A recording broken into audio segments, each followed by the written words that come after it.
ఏంటయ్యా ప్రతి ఓడు ప్రభుత్వం ప్రభుత్వం అని ఆడిపోసుకుంటారు.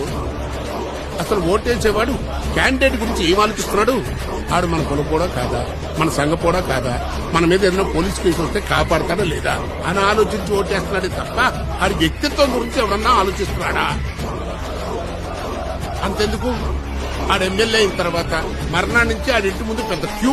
ఒకడేమో ఆడి బామ్మర్కి ట్రాన్స్ఫర్ కావాలంటాడు, ఒకడేమో గ్యాస్ ఏజెన్సీ కావాలంటాడు, ఒకడేమో సెటిల్మెంట్ అంటాడు, ఒకడేమో పిల్లకి స్కూల్లో సీట్ అంటాడే గాని మా నియోజకవర్గంలో ఉన్నటువంటి అసౌకర్యాలు ఇవి అని ఒక లిస్టు రాసి ఎమ్మెల్యే చేతిలో పెట్టే వాళ్ళు ఎంతమంది ఉన్నారయ్యా?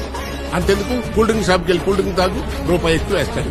ఏంటయ్యా రూపాయి ఎక్కువ అని అడిగితే ఫ్రిడ్జ్ లో పెట్టిందని ఛార్జ్ ఎవడు ఇస్తాడు అంటాడు. మీటర్ మీద తీసుకెళ్ళవయ్యా అంటే ఆటో వాడు ధర్నా చేస్తాడు. రోజు టీవీలో చూడాలా ఈ రాజకీయ నాయకులు చర్చలు. ఏం చేయమంటారు సార్? ఓ మొత్తం నియోజకవర్గంలో గెలవాలంటే 10 కోట్లు అవుతుంది అంటున్నారు, ఓడిపోయినాడు 6 కోట్లు అంటున్నాడు. అంటే దాని అర్థం ఏంటి? ఈ 10, 6, 16 కోట్లు మీ ప్రజలే తిన్నారా అని చెప్తున్నారు. ఏంటిది అని ఎవ్వరు అడగరే.